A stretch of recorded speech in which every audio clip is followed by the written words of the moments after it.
हिंदी साहित्य BA second year इकाई 4 लघु उत्तरीय प्रश्न। सभी प्रश्नों के उत्तर एक ही वीडियो में भाग 2।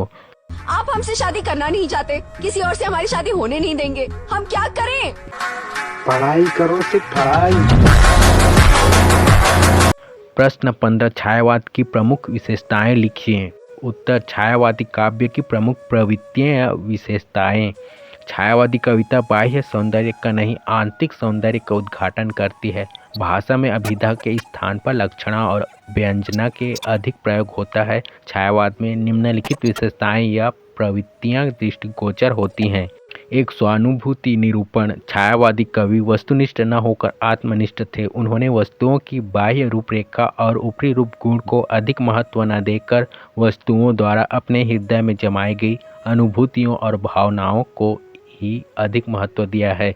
उनके लिए वस्तुओं का मूल्य इस बात पर निर्भर करता है कि वे उन्हें कितना प्रभावित और अंतःस्फूर्त करते हैं। उनकी भावात्मक और कल्पनात्मक सत्ता को उन वस्तुओं ने कितना प्रेरित किया है। इस प्रकार छायावाद में व्यक्तिगत भावनाओं की प्रधानता होती है।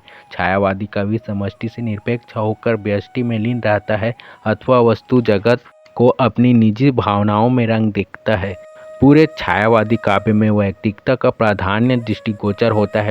वैयक्तिकता का एक उदाहरण निराला की राम की शक्ति पूजा नामक काव्य में देखिए।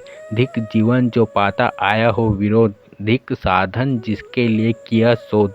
दो श्रृंगार भावना। छायावादी काव्य में श्रृंगार भावना की प्रमुखता दिखाई देती है। छायावादी काव्य मुख्यतया श्रृंगारी काव्य है, किंतु उसका श्रृंगार स्थूल इंद्रिय श्रृंगार न होकर अतीन्द्रिय सूक्ष्म श्रृंगार है। यह अतीन्द्रिय श्रृंगार छायावाद में दो प्रकार से व्यक्त हुआ है। एक तो प्रकृति पर नारी भाव के आरोप के द्वारा और दूसरी नारी के अतीन्द्रिय सौंदर्य चित्रण द्वारा। छायावाद का श्रृंगार उपभोग की वस्तु न होकर कौतूहल और विस्मय का विषय है। उसकी अभिव्यंजना में स्थूलता व स्पष्टता न होकर कल्पना और सूक्ष्मता का समावेश होता है। बात तो सही है। 3 सौंदर्य अनुभूति। छायावाद में श्रृंगार भावना के साथ साथ सौंदर्य अनुभूति की भी प्रधानता दृष्टिगोचर होती है। यहाँ सौंदर्य से अभिप्राय काव्य सौंदर्य से न होकर सूक्ष्म आंतरिक सौंदर्य से है। छायावादी कवि अतीन्द्रिय सौंदर्य के उपासक रहे हैं। वे प्रकृति के कण कण में उसी अलौकिक सौंदर्य की झांकी के दर्शन करते हैं। बाह्य सौंदर्य की अपेक्षा आंतरिक सौंदर्य के उद्घाटन में उनकी दृष्टि अधिक रमती है। सौंदर्य उपासक छायावादी कवियों ने नारी सौंदर्य को नाना रंगों का आवरण पहनाकर व्यक्त किया है। 4 वेदना और करुणा का आधिक्य। छायावादी कवि सौंदर्य प्रेमी होता है, किंतु सौंदर्य की क्षणभंगुरता को देखकर उसका हृदय व्याकुल हो उठता है। हृदयगत भावों की अभिव्यक्ति की अपूर्णता, अभिलाषाओं की विफलता, सौंदर्य की नश्वरता, प्रेयसी की निष्ठुरता, मानवीय दुर्बलताओं के प्रति संवेदनशीलता, प्रकृति की रहस्यमयता आदि अनेक कारणों से छायावादी कवि के काव्य में वेदना और करुणा की अधिकता पाई जाती है। प्रसाद पंत और महादेवी के काव्य में वेदना और करुणा को प्रमुख स्थान प्राप्त हुआ है। प्रसाद के आंसू में कवि हृदय की वेदना साकार हो उठी है। कवि की करुणा दुर्दिन में आंसू बनकर बरस पड़ती है। जो घनीभूत पीड़ा थी मस्तक में स्मृति बन छाई, दुर्दिन में आंसू बनकर वह आज बरसने आई। समझ रहे हो? 5 अज्ञात सत्ता के प्रति प्रेम। छायावाद में अज्ञात सत्ता के प्रति कवि की हृदयगत प्रेम की अभिव्यक्ति पाई जाती है। इस अज्ञात सत्ता को कवि कभी कभी प्रेयसी या प्रियतम के रूप में तो कभी चेतन प्रकृति के रूप में देखता है। छायावाद की यह अज्ञात सत्ता निसंदेह ब्रह्म से भिन्न है। छायावादी कवि सृष्टि के कण कण में इसी अज्ञात सत्ता की झलक देखता है। छाया नारी के प्रति नवीन भावना। छायावाद में श्रृंगार और सौंदर्य का संबंध मुख्यतः नारी से है। इन कवियों का नारी के प्रति दृष्टिकोण भिन्न प्रकार का है। रीतिकालीन नारी की तरह छायावाद की नारी अतृप्त वासना की पूर्ति का साधन मात्र नहीं है। वह इस पार्थिव जगत की स्थूल नारी न होकर भाव जगत की सुकुमार देवी है। उसने नारी को प्रेयसी के रूप में ही अपनाया है। प्रसाद जी ने इस नारी का अत्यंत सुकुमार एवं कोमल चित्र निम्न पंक्तियों में अंकित किया है। नारी तुम केवल श्रद्धा हो, विश्वास रजत पग नभ तल में, पीयूष स्रोत सी बह करो जीवन के सुंदर समतल में। Well done. तालियां होनी चाहिए। 7 मानवतावाद। छायावादी कविता में मानवता के प्रति विशेष आग्रह दृष्टिगोचर होता है। रामकृष्ण परमहंस विवेकानंद द्वारा प्रचलित मानवतावाद, रविंद्रनाथ टैगोर द्वारा प्रचलित विश्व बंधुत्व की भावना, महात्मा गांधी द्वारा प्रचलित मानवतावाद, इन सब का प्रभाव छायावादी कविताओं में देखा जा सकता है। प्रसाद में मानव मात्र की समानता, विश्व बंधुत्व, करुणा के भाव सर्वत्र व्याप्त हैं। 8 प्रकृति का मानवीकरण। छायावादी कवियों की सूक्ष्म अमांसल और अतीन्द्रिय सौंदर्य भावना के प्रकाशन का माध्यम स्थूल नारी नहीं है, प्रकृति को ही चेतन मानकर उसका चित्रण किया गया है। नवजीवन दर्शन। छायावादी कवियों ने जीवन के प्रति भावात्मक दृष्टिकोण को अपनाया है। इसका मूल दर्शन सर्वात्मवाद है। उसमें जड़ चेतन संपूर्ण जगत मानव चेतना से स्पंदित दृष्टिगोचर होता है। व्यक्तिगत भावुकता और कल्पना के साथ साथ छायावाद में मानव प्रेम, प्रकृति प्रेम, करुणा, उदारता आदि भावनाओं की प्रचुरता पाई जाती है। इस प्रकार छायावाद में मानव कल्याण एवं विश्व बंधुत्व का संदेश अंतर्निहित होता है। 10 अभिव्यंजना शैली में क्रांति। छायावादी कवियों ने अपने हृदय के सूक्ष्म अति सूक्ष्म भावों को व्यक्त करने के लिए लाक्षणिक प्रतीकात्मक शैली को अपनाया है। उन्होंने भाषा में अभिधा के स्थान पर लक्षणा और व्यंजना का अधिक प्रयोग किया है। तू समझा? हाँ। 11 नवीन अलंकार। छायावादी कवियों ने अलंकार विधान में पर्याप्त परिवर्तन किया है। अभी तक मूर्त की उपमा दी जाती थी, किंतु छायावादी कवियों ने मूर्त के लिए अमूर्त उपमानों का सफल प्रयोग किया है। विशेषण, उपर्याय और मानवीकरण इस युग की अलंकारिक विशेषताएं हैं। 12 नवीन छंद। छायावादी युग में विभिन्न प्रकार के छंद सामने आए। कहीं कहीं पर तो दो विभिन्न प्रकार के मात्रिक छंदों को मिलाकर नवीन छंद बनाए गए। कहीं कहीं पर अतुकान छंद तथा मुक्त छंदों का भी प्रयोग किया गया है। मुक्त छंद छायावादी कवियों की विशेषकर निराला की महत्वपूर्ण देन है। उपसंहार। छायावाद ने हिंदी साहित्य को जो कुछ दिया है वह हिंदी साहित्य की अमूल्य निधि है। छायावादी कविता अपने मुक्त वैशिष्ट्य के कारण अमर है तथा वह मानव मात्र को विश्व मंगल का सदैव संदेश देती रहेगी। ये बड़ी अच्छी बात कही आप। प्रश्न 18 प्रगतिवाद की प्रमुख विशेषताएं बताइए। उत्तर, प्रगतिवादी काव्य की प्रमुख प्रवृत्तियां या विशेषताएं। 1 रूढ़ियों का विरोध। प्रगतिवादी कवियों ने सभी प्राचीन रूढ़ियों का जमकर विरोध किया है। उनका दृष्टिकोण भौतिकवादी है। इसी कारण धर्म के नाम पर चलने वाली सामाजिक विकृतियों और व्यक्ति चेतनानिष्ठ भ्रांत धारणाओं की उन्होंने खूब खबर ली है। छायावादी कवियों की भांति वे कल्पना के सुख में डूब जाने को अनर्थ से अधिक कुछ नहीं समझते और प्राचीन इतिहास की गरिमा पर उन्हें विश्वास नहीं, ईश्वर की करुणा पर उन्हें कोई भरोसा नहीं। वे अंधविश्वासों, मिथ्या और निरर्थक परंपराओं और रूढ़ियों पर गहरी चोट करके मनुष्य को उसके वास्तविक मनुष्यत्व के रूप में देखना चाहते हैं। विश्व की मानवीयता को दमन और शोषण से मुक्त कर उन्हें एक भाव से देखने की इच्छा प्रगतिवादी काव्य में अभिव्यक्त हुई है।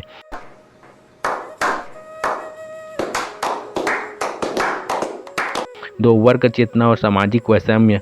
समाज में वर्ग चेतना जागृत करना समाजवादी काव्य का प्रमुख लक्ष्य रहा है। भारतीय समाज में वैसे ही विषमता की मात्रा अधिक है। प्रगतिवादी कवियों ने शोषितों की करुण अवस्था और शोषकों के ठाठ की मानविक अभिव्यंजना की है। बच्चन के शब्दों में, एक ओर समृद्धि थिरकती, पास शक्ति है कंगाली, एक देह पर एक न चिथड़ा, एक स्वामी के गहनों वाली, अधर खड़े हैं रम्य महल, वे आसमान को छूने वाले और पास में बनी झोपड़ी जिसके छप्पर छूने वाले। अच्छा है, बहुत अच्छा आइडिया। 3 पूंजीवाद और शोषकों के प्रति आक्रोश। प्रगतिवादी कवियों ने जहां समाज के शोषित वर्ग के प्रति अपनी चरम संवेदना व्यक्त की है, वहां पूंजीपतियों और शोषक वर्ग के प्रति अपने रोष की अभिव्यक्ति भी उन्होंने प्रचुर मात्रा में की है। हिंदी के प्रगतिवादी कवियों ने शोषक वर्ग की भर्त्सना करते हुए भी सर्वत्र मानवीय दृष्टिकोण को अपनाया है और रक्तमय क्रांति की सीमा तक वे नहीं गए हैं। महाकवि निराला ने समाज में पूंजीपतियों की भर्त्सना करते हुए अपनी प्रसिद्ध कविता कुकुरमुत्ता की रचना की थी, जिसमें उन्होंने गुलाब के पौधे को समाज पूंजीपति वर्ग का प्रतीक माना था। द्रष्टव्य है, अबे सुनबे गुलाब, भूल मत जो पाई खुशबू रंगो आब, खून चूसा खाद का तूने अशिष्ट, डाल पर इता रहा है कैपिटलिस्ट, बहुतों को बनाया है तूने गुलाम। 4 नवीन क्रांति का स्वर। शोषकों और पूंजीपतियों के विनाश के लिए क्रांति अनिवार्य है और उस क्रांति का आह्वान सभी प्रगतिवादी कवियों ने किया है। कार्ल मार्क्स ने पूंजीपति सत्ता को समाप्त करने के लिए रक्तमय क्रांति को अनिवार्य माना था। हिंदी के प्रगतिवादी कवियों ने भी इस क्रांति का संदेश प्रेषित किया और अपनी विभिन्न प्रकार की शैली और भाषा में क्रांति का आह्वान किया।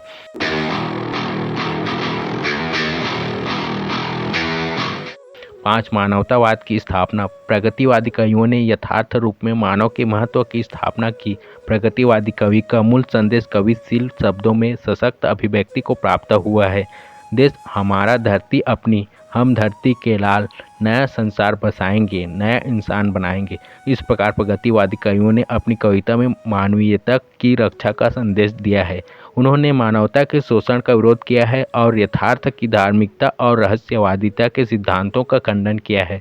उनका विश्वास मानव को मानवीय रूप में प्रतिष्ठित करने में है और समाज के वैषम्य को दूर करके समाज में मानवीय समानता की प्रतिष्ठा करना उनका लक्ष्य है। इसलिए उन्होंने अपने काव्य के द्वारा जन हृदय में मानवीय भावों को उद्दीप्त करने का प्रयास किया है। क्या बात है सर, क्या बात है सर। प्रश्न 20 टिप्पणी लिखे प्रयोगवादी काव्य की विशेषताएं। उत्तर, हिंदी काव्य साहित्य में सन 1945 से 1955 तक के समय में लिखी गई कविता को प्रयोगवादी कविता की संज्ञा दी जाती है। प्रयोगवादी कविता के रचयिता कला को जीवन के लिए न मानकर कला को कला के लिए मानते हैं। अतः प्रयोगवादी कविता में समाज की अपेक्षा व्यक्ति को अधिक महत्व दिया गया है। इस काल के काव्य में कवि की व्यक्तिगत अनुभूतियों को ही प्रायः काव्य का विषय बनाया गया है। यही कारण है कि प्रयोगवादी काव्य में अहमवादिता, स्वार्थ प्रेरित असामाजिकता, उद्दंडता जैसी प्रवृत्तियां भी पनप गईं। क्यों हिला डाला ना।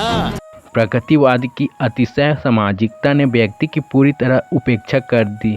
उधर विश्व के इतिहास में जो नवीन उथल पुथल हो रही थी और विज्ञान के क्षेत्र में नित्य नए प्रयोग किए जा रहे थे, उन्होंने मानव के सामने नई समस्याएं और उलझनें खड़ी कर दी, जिनका समाधान प्रगतिवादी के पास न था। फलतः सन 1943 में अज्ञेय के संपादन में तार सप्तक नामक एक कविता संग्रह निकला, जिसमें 7 प्रयोगशील कवियों की रचनाएं थीं। इसी के साथ परिस्थितियों को अभिव्यक्ति देना था। वस्तुतः प्रयोगवादी काव्य से आशय ऐसे काव्य से है जिसमें भाव और कला संबंधी प्रयोग सचेष्ट भाव से किए जाएं। प्रमुख कवि सच्चिदानंद, हीरानंद, वात्स्यायन, अज्ञेय, गिरिजा कुमार माथुर, धर्मवीर भारती, गजानन माधव, मुक्तिबोध, भारत भूषण अग्रवाल, भवानी प्रसाद मिश्र, लक्ष्मीकांत वर्मा, सर्वेश्वर दयाल सक्सेना, नेमीचंद जैन, प्रभाकर माचवे, शकुंतला माथुर, नरेश कुमार मेहता आदि हैं। इतने तेजस्वी लोग हैं हमारे पास। प्रश्न 21 प्रयोग की सामान्य प्रवृत्तियाँ। उत्तर, प्रयोगवादी कविता की मुख्य विशेषताएं या प्रवृत्तियाँ। प्रयोगवादी कविता में सबसे बड़ी स्थापना आदर्श के स्थान पर यथार्थ पर बल दिया जाता है। वास्तव में अति यथार्थ पर जोर दिया जाता है। समाज के गुणों अथवा सौंदर्य के बखान न करते हुए उनकी दुर्बलताओं को स्पष्ट किया गया है। एक नारी के प्रति दृष्टिकोण। प्रयोगवादियों ने नारी के सौंदर्य का चित्रण न करते हुए उसे उसके वैशल्य रूप में ही देखा है। आर.सी. प्रसाद सिंह इसी संदर्भ में नारी को नागिन बताते हुए कहते हैं कि मेरे आगे बैठी जैसी बैठी होती काली काली नागिन, 2 चिन्ह वाली उगले जहर होंठ पर। 2 वैचित्रपूर्ण दर्शन। प्रयोगवादी कविता का दर्शन वैचित्रपूर्ण है। उसे पढ़ सुनकर न केवल हंसी आती है वरन अजीब सा भी लगता है। यह उदाहरण देखिए, अगर कहीं मैं तोता होता तो क्या होता, तो क्या होता, तोता होता। 3 नवीन असामाजिक विषय। प्रयोगवादी कविता के विषय में विचित्र से हैं। प्रयोगवादी कवियों ने गरम पकोड़े, चाय की प्याली, टूटी रुई, मकड़ी का जाला, चूहे, मच्छर आदि विषयों पर भी उदार भाव से कलम चलाई है, जबकि पूर्ववर्ती कवियों की दृष्टि में ये विषय इस काबिल थे ही नहीं। एक उदाहरण देखिए, कहीं मच्छर तड़प भन भन अनोखा शोर करते हैं, चूहे भूखे निकलकर तोड़ ताबड़तोड़ करते हैं। कितने शानदार विचार रखते हैं जी। 4 दमित वासना की अभिव्यक्ति। प्रयोगवादी कविता की एक प्रमुख विशेषता यह है कि उसमें साधनात्मक प्रेम का अभाव है। उसके स्थान पर इस कविता में मांसल प्रेम एवं दमित वासना की अभिव्यक्ति ही ज़्यादा हुई है। वर्णन में सेक्स की प्रधानता है। 5 प्रयोगवादी नए उपमान, नए प्रतीक और नई शैली। प्रयोगवादी कविता में भाव पक्ष एवं कला पक्ष में अनेक परिवर्तन हुए हैं। इस कविता में न केवल नवीन प्रतीकों का विधान है वरन नए उपमानों का प्रयोग भी मिलता है। शैलीगत नवीनता के भी बहुतायत से दर्शन होते हैं। 6 कविता के भाव पक्ष में उल्लेखनीय परिवर्तन। प्रयोगवादी कविता में न केवल कला पक्ष में क्रांति हुई है वरन भाव पक्ष में भी। साहित्यिक परंपराओं के क्षेत्र में भी क्रांति भावना के दर्शन मिलते हैं। एक सरल सार्थक उदाहरण देखें। चांदनी चंदन सदृश हम क्यों लिखें, मुख हमें कमलों सरीखे क्यों दिखें। हम लिखेंगे चांदनी उस रुपये सी है कि जिसमें चमक है खनक गायब है। भाई मजा आया। इस प्रकार कहीं उपेक्षित वस्तुओं में प्रयोगवादी कवि ने सौंदर्य के दर्शन किए हैं तो कहीं कंक्रीट और फटी ओढ़नी की चिंदियों तक भी सौंदर्य का व्यापक विस्तार भी हुआ है। साथ पीड़ा बोध की गहराई। प्रयोगवादी कवि स्व की गुफा में पीड़ा से कवि खोजता रहता है। यह पीड़ा बोधक इतना सजग और गहरा है कि कवि उसे एक चिंतन सत्य के रूप में दार्शनिक स्तर पर प्रतिष्ठित करता है। कविवर अज्ञेय का निम्नलिखित उदाहरण यही कहता प्रतीत होता है। दुख सबको मांझता है और चाहे स्वयं सबको मुक्ति देना वह न जाने, किंतु जिनको मानता है उन्हें यह सीख है कि सबको मुक्त रखें।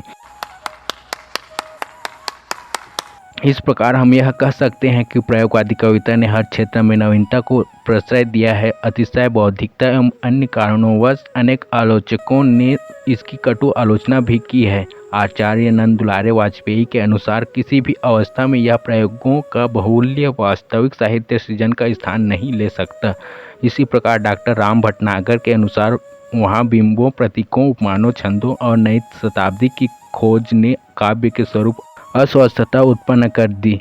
नितान बोलचाल के शब्दों के साथ विदेशी शब्दों और तत्सम गर्भित अप्रचलित प्रयोग ने भाषा को जिन संपर्क से एकदम दूर कर एक ऐसे भावलोक की स्थापना की जो एकदम विशृंखल है। किंतु धर्मवीर भारतीय प्रयोगशाला कविता का महत्व बताते हुए कहते हैं कि जहाँ तक इस काव्य में नई परिस्थितियों से प्रभावित नई अनुभूतियों को अभिव्यक्ति के लिए काव्य रूप व नई गठन खोजी, वहाँ तक यह काव्य निश्चित विकास और प्रगति में न केवल सहायक सिद्ध हुआ है वरन वह बहुत महत्वपूर्ण चरण रहा है। ये तो लेटेस्ट न्यूज़ है। प्रश्न 22, नई कविता पर टिप्पणी लिखिए।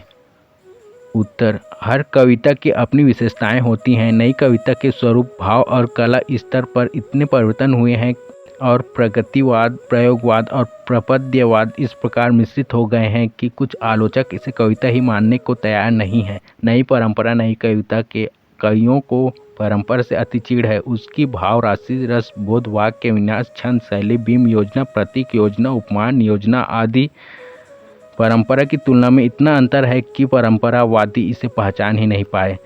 नहीं। नई कविता की प्रवृत्तियां या विशेषताएं। नई कविता की प्रवृत्तियों को संक्षेप में निम्न प्रकार रखा जा सकता है। एक, क्षणवाद और लघु मानवता। नई कविता जीवन के प्रति गहन आस्था रखती है। उसे जीवन के संपूर्ण उपभोग में अति विश्वास है। वह जीवन को उसके सारे गुण, दोष और पाप पुण्य के साथ स्वीकारती है। वह इस मनोवैज्ञानिक सत्य में विश्वास रखती है कि हम क्षणों में जीते हैं, अर्थात वह जीवन की एक एक अनुभूति, एक एक सुख और एक एक पीड़ा को स्वीकारती है। लघु मानवता का अर्थ यह है कि वह उस मनुष्य का चित्र खींचती है जो अपनी सभी संवेदनाओं और भूख प्यास से पूर्ण सामान्य मनुष्य है। 2, अनुभव की प्रामाणिकता। नई कविता उसी अनुभव को व्यक्त करती है जिसे भोगा गया है, जीकर प्राप्त किया गया है। इन कवियों की मान्यता है, अच्छा अपना ठाठ फकीरों मंगनी के सुख साज से। कौन है ये लोग? जीवन के सामान्य से सामान्य दिखाई देने वाले प्रसंग और कार्य व्यापार नई कविता में वर्णित हैं। 3, अनास्था और आस्था दोनों ही रूप। नई कविता में चित्रित जीवन अपना है या उधार लिया हुआ, इस पर आलोचकों ने विचार किया है। कुछ आलोचक इसे उधार लिया हुआ मानते हैं। वे नई कविता में वर्णित पीड़ा, बिखराव, अनास्था और मूल्यहीनता को पश्चिम का अनुभव मानते हैं, परंतु नई कविता में वर्णित यह अनास्था और मृत्युबोध अपने ही समाज की विषम स्थिति से उत्पन्न हुआ है। फिर इसमें केवल अनास्था, निराशा और मरण की आकांक्षा ही नहीं है, जिजीविषा और आस्था के स्वर भी हैं। 4, मूल्यों का परीक्षण। नई कविता धर्म, दर्शन, नीति, आचार आदि से संबंधित किसी मूल्य को फार्मूले के रूप में स्वीकार नहीं करती। यदि वे जीवन के नए चिंतन और अनुभूतियों के मार्ग में आते हैं तो उन्हें चुनौती देती है। जाने माने मूल्यों की विघातक असंगतियों को प्रकाश में लाना और उन्हें स्वीकार करना नई कविता की विशेषता है। कहाँ से आते हैं? 5 लोक संपत्ति। यह नई कविता की एक महत्वपूर्ण विशेषता है। लोक जीवन की अनुभूतियाँ और सौंदर्य बोध उसने ग्रहण किए हैं। साथ ही लोक जीवन के बिंबों, शब्दों, उपमानों, प्रतीकों आदि का भी चयन किया है। अज्ञेय केदारनाथ अग्रवाल, भारत भूषण अग्रवाल, मुक्तिबोध आदि की अनेक कविताएं इस दृष्टि से देखी जा सकती हैं, जिनमें लोक जीवन की संवेदनाएं अत्यंत सुंदरता से ग्रहण की गई हैं। सर्वेश्वर दयाल सक्सेना की अग्रलिखित पंक्तियों में लोक जीवन की भावभीनी छवियाँ मुखरित हो उठी हैं। नए साल की शुभकामनाएं, खेतों की मेड़ों पर धूल भरे पाँवों को, कोहरे में लिपटे उस छोटे से गांव को नए साल की शुभकामनाएं, जाते के गीतों को, बैलों की चाल को, करखे को, कोल्हू को, मछुओं के जाल को नए साल की शुभकामनाएं। इस पकती रोटी को, बच्चे के शोर को, चौके के गुनगुन को, चूल्हे की भोर को नए साल की शुभकामनाएं। ये देखो कैसे बत्तीसी दिखा रहा है ससुरा। 6 व्यंग्य। यह भी नई कविता की एक प्रमुख प्रवृत्ति है। निम्न पंक्तियों में युगीन जीवन की विडंबनाओं पर कवि का तीखा व्यंग्य है। जाओ 2 आने का तेल लाओ और टूटी कमर पर मालिश कराओ, क्योंकि तुम्हारे हिमायतियों ने पट्टी तुम्हारी कमर पर बांधने के बजाय अपनी आंखों पर बांध ली है। अपनेपन में भी देखो कितनी धांधली है। 7 नित नए वादों का आंदोलन।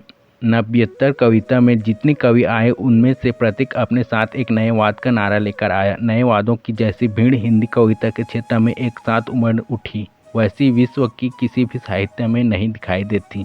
कुछ महत्वपूर्ण वादों के नाम इस प्रकार हैं: सनातन, सूर्योदयी कविता, सहज कविता, गलत कविता, सही कविता, नवगीत, अगीत आदि।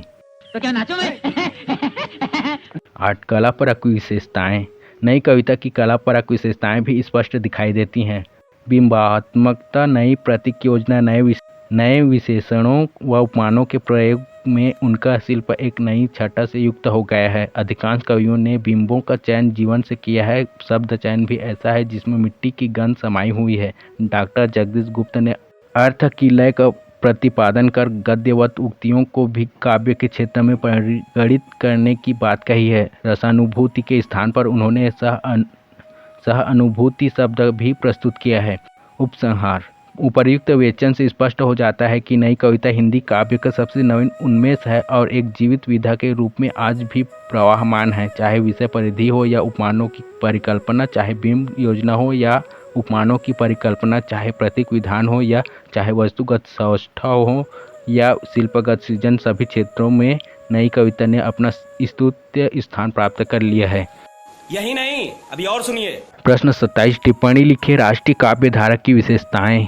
उत्तर। जिस समय प्रगतिवाद का हिंदी साहित्य में आविर्भाव हुआ उस समय भारतीय स्वतंत्रता का आंदोलन अपनी संपूर्ण शक्ति से भारतीय मानस को झकझोर रहा था। राष्ट्रीय चेतना की इस प्रबल लहर से तत्कालीन कवियों का अप्रभावित रह जाना संभव नहीं था। अतः हिंदी साहित्य में कवियों का एक वर्ग तो केवल राष्ट्रीयता को लेकर काव्य रचना में संलग्न था। श्री मैथिली शरण गुप्त, रामधारी सिंह दिनकर, सोहनलाल द्विवेदी, केदारनाथ मिश्र, प्रभात, सियाराम शरण गुप्त, माखनलाल चतुर्वेदी, बालकृष्ण शर्मा, नवीन श्याम नारायण पांडेय आदि कवि इसी वर्ग का प्रतिनिधित्व करते रहे। प्रगतिवादी कवियों ने भी राष्ट्रीय चेतना से प्रभावित होकर अनेक कविताओं की रचना की है, किंतु इसकी राष्ट्रीय चेतना का रूप अपेक्षाकृत अधिक व्यापक है। इसकी राष्ट्रीय रचना का स्थूलतया इन वर्गों में बांटा जा सकता है। 1 विदेशी दासता का विरोध, 2 पूंजीवाद का विरोध और शोषितों के प्रति सहानुभूति, 3 सांप्रदायिकता का विरोध, 4 सामाजिक सुधारों का आग्रह, 5 युद्ध का विरोध और शांति की स्थापना का समर्थन, 6 भारत माता का गौरवगान। उस समय विदेशी दासता के विरोध का इतना अधिक महत्व था कि इसी विरोध को अपनाकर कोई भी कवि राष्ट्रीय कवि बन सकता था। जो लोग विदेशी दासता का विरोध कर रहे थे उनकी प्रशंसा करना या उन्हें प्रोत्साहन देना भी प्रकारांतर से विदेशी दासता का ही विरोधी था। प्रगतिवादी कवियों ने दोनों विधियों से विदेशी दासता का विरोध किया है। भाई साहब कुछ ज्यादा नहीं हो गया ये? राष्ट्रीय चेतना के साथ साथ पूंजीपतियों के प्रति घृणा और शोषितों के प्रति सहानुभूति की भावना भी बढ़ी। फलतः प्रत्येक प्रगतिवादी कवि ने पूंजीपतियों की भर्त्सना की, क्योंकि उनके अनुसार पूंजीपति भी शोषक होने के कारण दासता के बंधनों को सुदृढ़ बनाने में सहायक थे। डॉक्टर सुमन पूंजीपतियों पर व्यंग्य करते हुए कहते हैं, बिक रहा पुत नारित्व जहाँ चांदी के थोथे टुकड़ों में, कर्तव्य पालता धनिक वर्ग मदिरा के झूठे टुकड़ों में। अबे साले, तभी मेरा माफ करना, गुस्से में इधर उधर निकल जाता हूँ। जब अंग्रेज किसी भी प्रकार से भारतीय राष्ट्रीय चेतना का दमन न कर सके तो उन्होंने सांप्रदायिकता का विष फैलाना प्रारंभ किया ताकि राष्ट्रीय एकता को घुन लग जाए और भारतवादी पारस्परिक संघर्षों में पड़कर अपने स्वतंत्रता प्राप्ति के लक्ष्य से भ्रष्ट हो जाएं। प्रगतिवादी कवियों ने सांप्रदायिकता के विरुद्ध भी आवाज़ उठाई और सांप्रदायिकता के भावों को बढ़ावा देने वाले लोगों को राष्ट्रद्रोहों तथा समाजहंता बताया। इन कवियों ने सांप्रदायिकता को समाप्त करने का संकल्प लिया। श्री नागार्जुन का यह संकल्प सभी कवियों के संकल्पों का प्रतिनिधित्व करता है। हाँ बापू, मैं निष्ठापूर्वक आज शपथ लेता हूँ, संप्रदायवादी दैत्यों के निकट खो जब तक खंडहर न बनेंगे तब तक मैं इनके खिलाफ लिखता जाऊँगा। प्रगतिवादी कवि भौतिक तथा बौद्धिक दोनों ही दृष्टियों के समाज को सुधारना चाहते थे, उसके जीवन स्तर को ऊंचा करके उसमें नई चेतना भर देना चाहते थे। इसलिए इन्होंने अनेक ऐसी कविताओं की रचना की जिससे समाज को नई चेतना मिले। अपने इस ध्येय को पूरा करने के लिए उन्होंने प्रायः भारतीय इतिहास का सहारा लिया। दिनकर ने तत्कालीन समाज को बताया कि आज अहिंसा और धर्म की आवश्यकता नहीं वरन शस्त्र बल की आवश्यकता है। आज युधिष्ठिर जैसे धर्मात्मा नहीं वरन अर्जुन और भीम जैसे वीर चाहिए। रे रोक युधिष्ठिर को न यहाँ जाने दे, उनको स्वर्ग धीर, परा फिर हमें संजीव गदा लौटा दे अर्जुन भीम वीर। I am sorry, बाबू। प्रगतिवादी कवियों ने युद्ध का खुलकर विरोध किया है। इनकी दृढ़ धारणा है कि युद्ध मानवता को विध्वंसक होते हैं, ये धरती पर अशांति, अन्याय और शोषण को जन्म देते हैं। यही कारण है कि अधिकांश प्रगतिवादी कवियों ने शांति दूत महात्मा गांधी की संस्तुति की है। युग सारथी गांधी जी के प्रति अपनी अगाध श्रद्धा व्यक्त करते हुए डॉक्टर सुमन कहते हैं कि यदि गांधी जी न होते तो समूची मानवता युद्ध आग में जलकर राख हो जाती, सारी संस्कृति शमशान बन जाती। भारत माता के गौरव गान के द्वारा ही इन कवियों ने अपनी राष्ट्रीय भावना की अभिव्यक्ति दी है। दिनकर हिमालय के माध्यम से भारत माँ के प्रति अपनी अगाध श्रद्धा इन शब्दों में व्यक्त करते हैं। मेरे नगपति, मेरे विशाल साकार दिव्य गौरव विराट, पौरुष के पूंजीभूत ज्वाल, मेरी जननी के हिम किरीट, मेरे भारत के दिव्य भाल। बंद करो हाथ जोड़ के। मैं श्री नागार्जुन भी भारत माँ के प्रति असीम श्रद्धा को इन शब्दों में प्रकट करते हैं। देवी तुम्हारी वसुंधरा का वित्त रत्नाकर है, जन युग का यह रिक्त हस्त कवि देवी तुम्हारे लिए आज निज शीश झुकाता। स्पष्ट है कि प्रगतिवादी कवियों की राष्ट्रीय चेतना में रूढ़िवादिता न होकर अपने राष्ट्र के प्रति और अपने राष्ट्रवासियों के प्रति सच्चा प्रेम है। वे अपने राष्ट्र का उत्थान चाहते हैं। उन्हें विश्वास भी है कि निकट भविष्य में ही देश दासता की कठोर श्रृंखलाओं से मुक्त होगा।